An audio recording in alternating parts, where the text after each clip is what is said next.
आप सभी को मेरा नमस्कार। ऑनलाइन क्लासेस में आप सबका स्वागत है।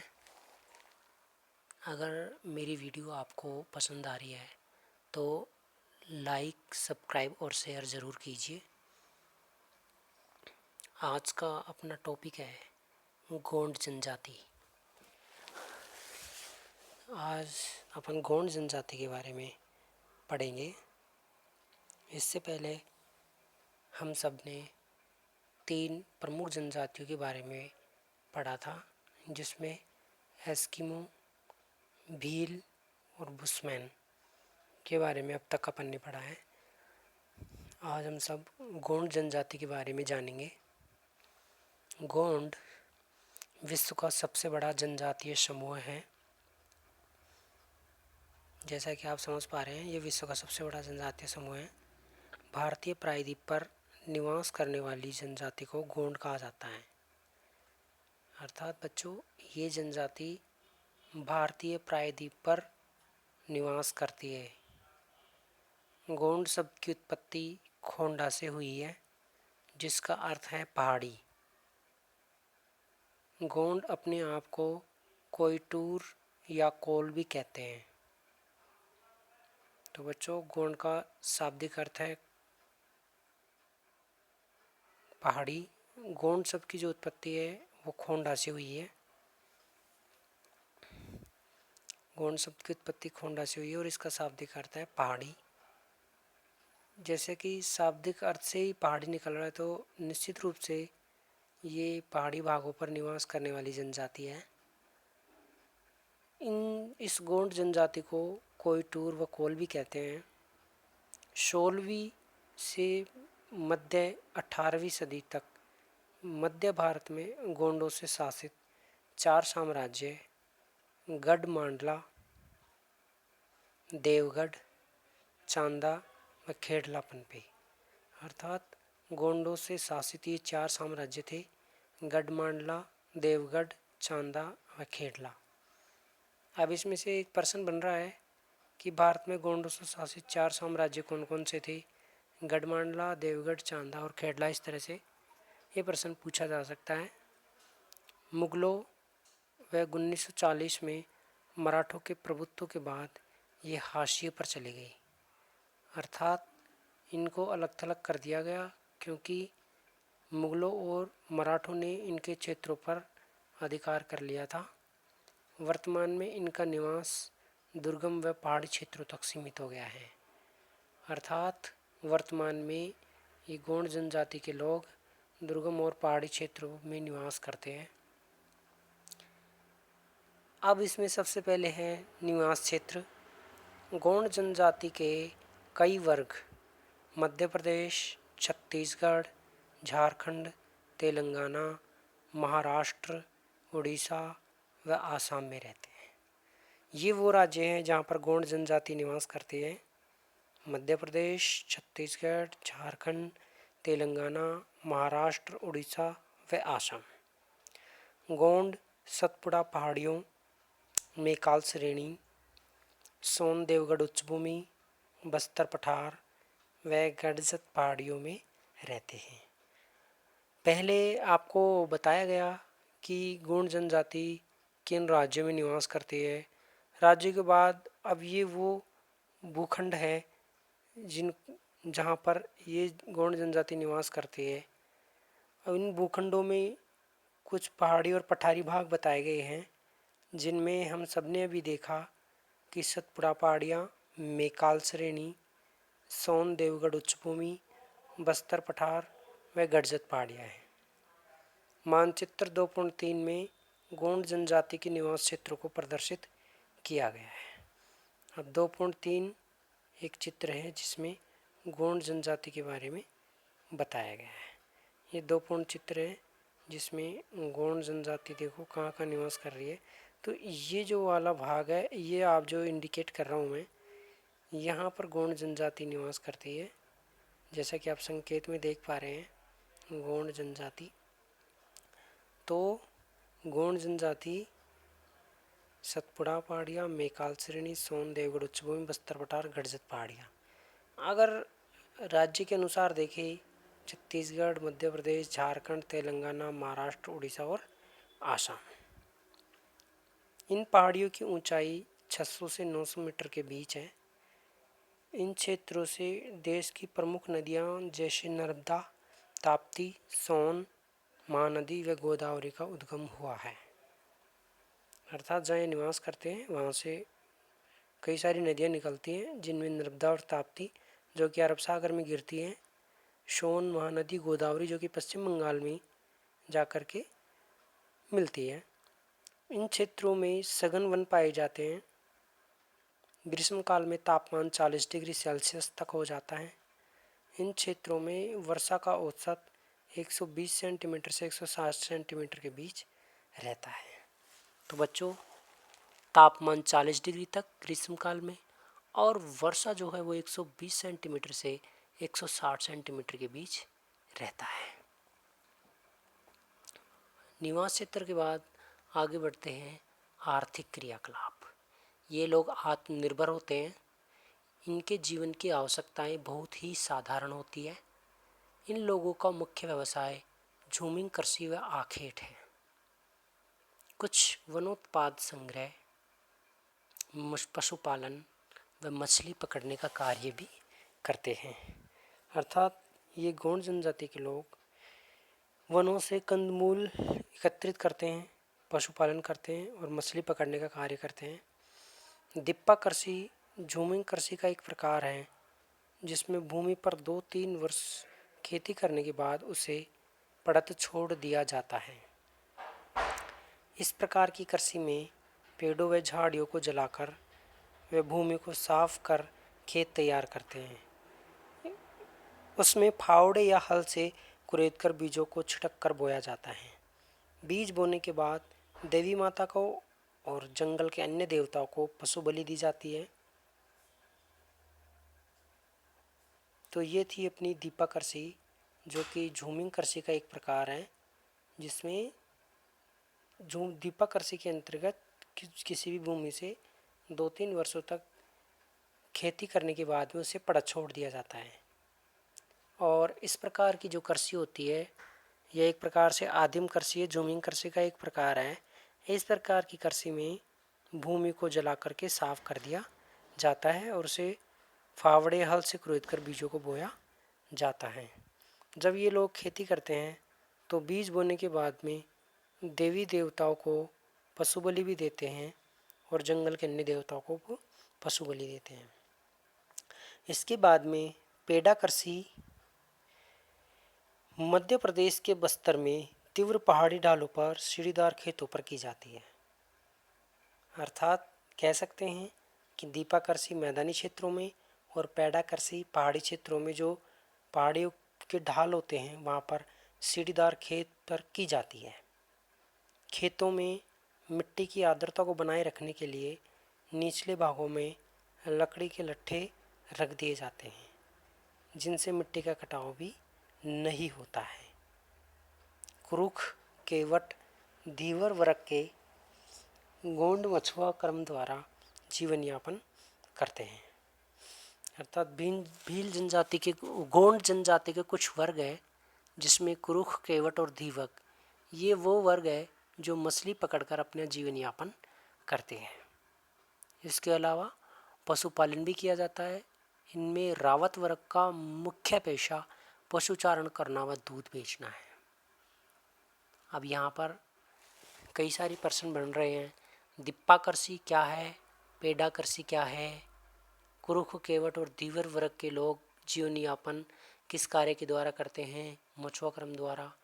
रावत वर्ग के जो गोंड जाति के लोग हैं वो उनका मुख्य पेशा क्या है, तो रावत वर्ग के लोगों का मुख्य वे पेशा पशुचारण व दूध बेचना है।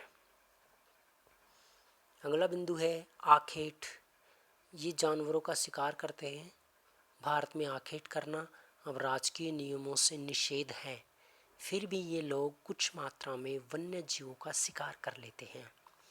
धीरे धीरे शिकार का स्थान कृषि ने ले लिया है। अधिकांश गोंड लोग अब कृषक बन गए हैं। अर्थात अब ये इन लोगों ने शिकार करना बंद कर दिया है क्योंकि भारत सरकार के द्वारा शिकार को निषेध किया गया है, इसलिए अब इन लोगों का रुझान कृषि की ओर हो गया है और अब ये लोग कृषि करने लग गए हैं, अर्थात कृषक बन गए हैं। भोजन कोदू व कुटकी जैसे स्थानीय अनाज गोंडों के मुख्य खाद्यान्न हैं। कोदू और कुटकी जैसे स्थानीय अनाज गोंडों के मुख्य खाद्यान्न है। सब्जियां घरों में उगाकर या जंगलों से प्राप्त करते हैं। उत्सवों व त्योहारों पर चावल बनाते हैं। तो इनका मुख्य भोजन क्या क्या है? कोदू और कुटकी जैसे स्थानीय अनाज, इसके अलावा घरों में उगाते हैं सब्जियां और जंगलों से भी लाते हैं। उत्सव त्योहार पर चावल बनाते हैं। शिकार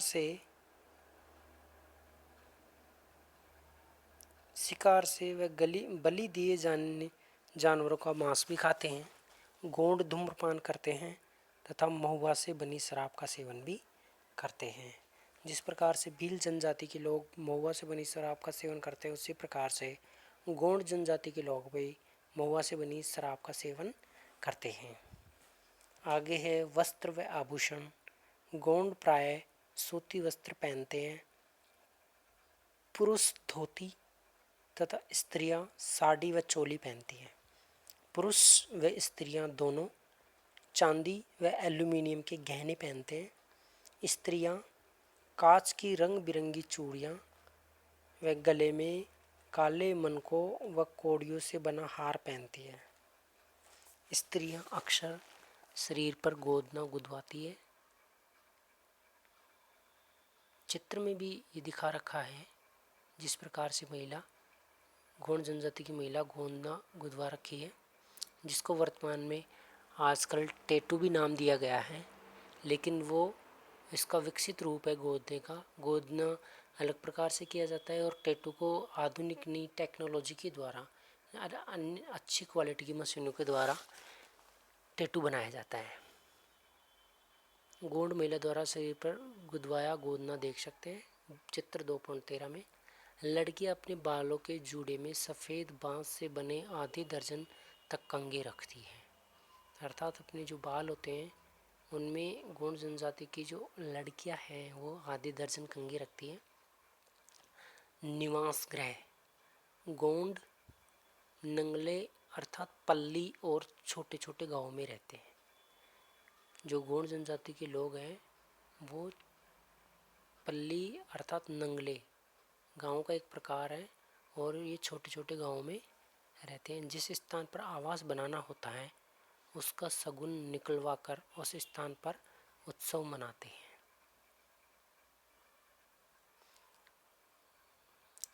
वहाँ बतख या मुर्गे की बलि दी जाती है।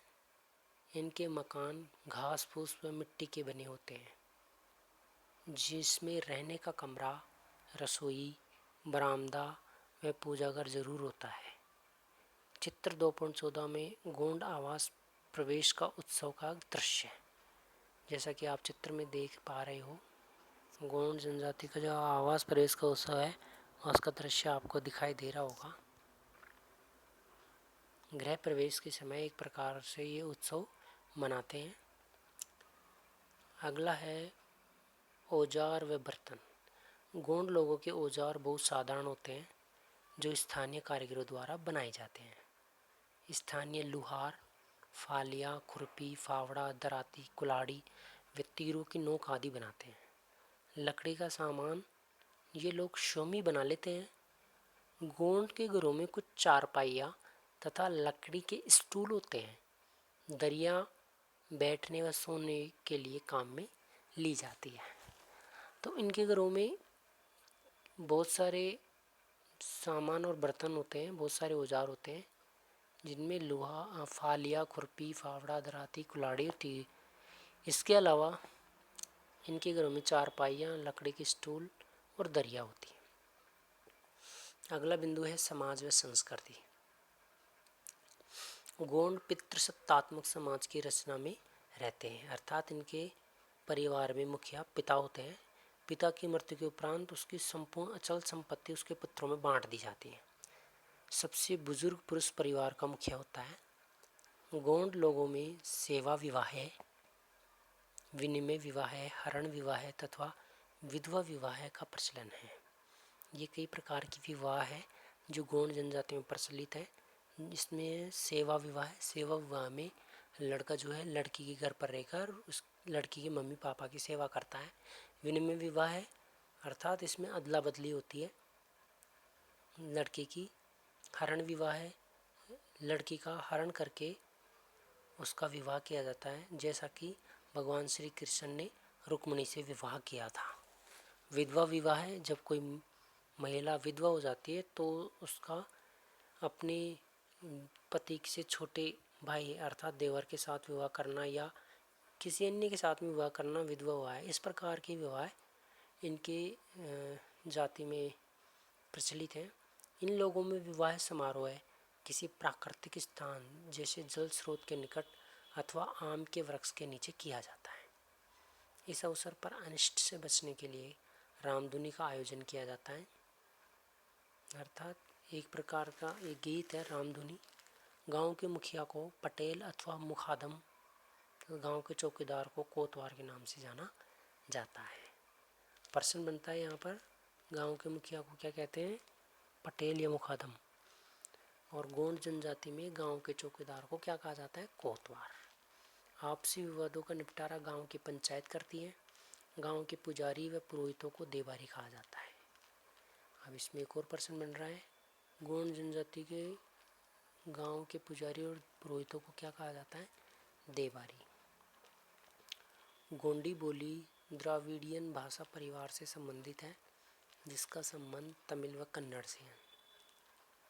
कई गोंड हिंदी, मराठी व तेलुगु भी बोलते हैं। साक्षरता का स्तर देश के औसत से बहुत नीचे है। महिला साक्षरता नगण्य है, अर्थात इस जनजाति में महिलाएं पढ़ी लिखी नहीं होती है। इनका साक्षरता स्तर बहुत ही नीचे है। गोंड जनजाति के लोग नृत्य व गीतों के साथ पर्व व उत्सव मनाते हैं। गोंड पूर्णिमा को चांदनी रात में इकट्ठे होकर गाने व नाचने का पूरा आनंद लेते हैं, अर्थात जब भी पूर्णिमा होती है तो रात के अंदर ये गाने और गाते हैं और नाचते हैं। स्त्री व पुरुष दोनों साथ नाचते हैं। धूलिया गोंडों की प्रमुख गायक जाति है। अब प्रश्न बन रहा है कि गोंडों की प्रमुख गायक जाति कौन सी है, धूलिया गोंड। प्रधान गोंडों की मान्यताओं व इतिहास को गाकर लोगों को सुनाते हैं। अब प्रधान जो गोंड है वो गोंडों की जो मान्यताएं हैं, इतिहास, उसको गाकर सुनाते हैं। प्रधान कथानुसार जब गोंड के भगवान ने जन्म लिया तो उनकी माँ ने उन्हें बेसहारा छोड़ दिया। देवी पार्वती ने उनको सहारा दिया, लेकिन शंभू महादेव ने उनको एक गुफा में कैद कर दिया। गोंडों के नायक पानहेड़ी कपारलिंगम ने देवी जंगूबाई की मदद से उन्हें गुफा से आज़ाद करवाया।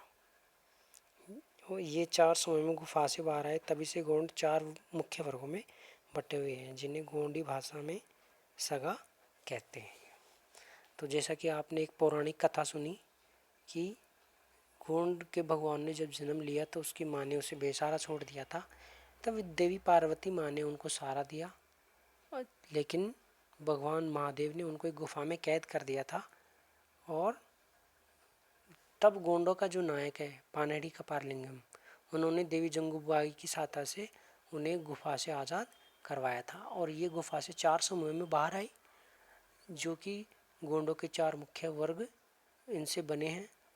गोंडी भाषा में इन 4 वर्गों को सगा कहते हैं। गोंड भूतकाल में मुर्गों को आपस में लड़ाकर अपना मनोरंजन करते हैं। बड़ा देव श्री शंभू महादेव व परसापैन इसके प्रमुख देवता है। प्रश्न पूछा जा सकता है कि गोंडों के प्रमुख देव कौन कौन से हैं। बड़ा देव श्री शंभू महादेव और परसापैन। शीतला माता व छोटी माता देवी की भी पूजा करते हैं। ये लोग देवी देवताओं का प्रसन्न करने के लिए भेड़ बकरियों की बलि देते हैं। इनमें अनेक प्रकार के जादू टोनों का प्रचलन है। रात्रि जागरण करते हैं। अधिकांश गोंड हिंदू हैं, पर कुछ लोग प्रकृति पूजक हैं, अर्थात प्रकृति की पूजा भी करते हैं। प्रकृति पूजकों का विश्वास है कि भगवान वनों में निवास करता है। गोंड लोग काली, दंतेश्वरी व बड़ा देव को नरबलि भी देते थे, जिसे 19वीं सदी में अंग्रेजों ने प्रतिबंधित कर दिया था। तो गोंड जनजाति के लोग देवी देवताओं को बलि भी देते थे, नरबलि, लेकिन 19वीं सदी में अंग्रेजों ने इन्हें प्रतिबंधित कर दिया था। उसके बाद में इन्होंने नरबलि देना छोड़ दिया था। गोंड जनजाति के लोग मृत शरीर को जलाते व दफनाते हैं। इनका विश्वास है कि आत्मा अजर अमर है। प्रश्न पूछा जा सकता है कि गोंड जनजाति आत्मा के बारे में क्या विचार रखती है। तो प्रश्न का उत्तर होगा कि गोंड जनजाति के लोग आत्मा को अजर और अमर मानते हैं। आधुनिक संस्कृति से संपर्क। गोंड लोगों के आवासीय क्षेत्रों में औद्योगिक विकास के कारण विगत 30 वर्षों में श्रमिक क्रम की प्रवृत्ति बढ़ी। अर्थात औद्योगिक विकास होने के कारण पिछले 30 सालों में ये लोग मेहनत मजदूरी करने लग गए हैं। अर्थात ये उद्योगों में श्रमिक के रूप में कार्य करने लग गए हैं। बड़ी संख्या में लोग खदानों व विनिर्माण उद्योगों में श्रमिकों के रूप में कार्य करने लगे हैं। खनन व निर्माण केंद्रों के समीप इनकी नई व स्थायी बस्तियां बस गई हैं। इन बस्तियों में अस्पतालों, विद्यालयों, बाजारों, बैंकों, पंचायतों की स्थापना हुई। सड़क व रेल मार्गों के जाल से इनका संपर्क शहरों से बढ़ा है। अर्थात कह सकते हैं कि ये गोंड जनजाति के लोग प्राचीन सभ्यता से, प्राचीन जीवन शैली से आधुनिक जीवन शैली के संपर्क में आ रहे हैं। जीवन शैली में तेजी से बदलाव आ रहा है। पुराने रीति रिवाज व परंपराओं की पकड़ ढीली हुई है। सरकार ने दासता की प्रतीक कबाड़ी प्रथा को पूर्ण रूप से प्रतिबंधित कर दिया है। कबाड़ी प्रथा, इसके अंतर्गत लोगों को दास बनाया जाता था। सरकार ने अब इस दास प्रथा को प्रतिबंधित कर दिया है। इस प्रथा के अनुसार छोटे से कर्ज को चुकाने के लिए ऋणी की कई पीढ़ियों को साहूकारों के गुलामों की भांति कार्य करना पड़ता था। अर्थात इसमें एक व्यक्ति के द्वारा कर्ज लेने पर उसकी कई पीढ़ियां साहूकारों की गुलामी करती थी और उसका ऋण चुकाती थी। यही कबाड़ी प्रथा थी। लेकिन अब इस कबाड़ी प्रथा को सरकार द्वारा प्रतिबंधित कर दिया गया है। परीक्षा के दृष्टिकोण से भी ये महत्वपूर्ण है कि कबाड़ी प्रथा क्या है, या गोंड जनजाति की कबाड़ी प्रथा, गोंड जनजाति में कबाड़ी प्रथा क्या है, इस प्रकार से प्रश्न पूछा जा सकता है। शिक्षा का स्तर बढ़ने लगा है। जीवन अधिक सुविधाजनक हो गया है।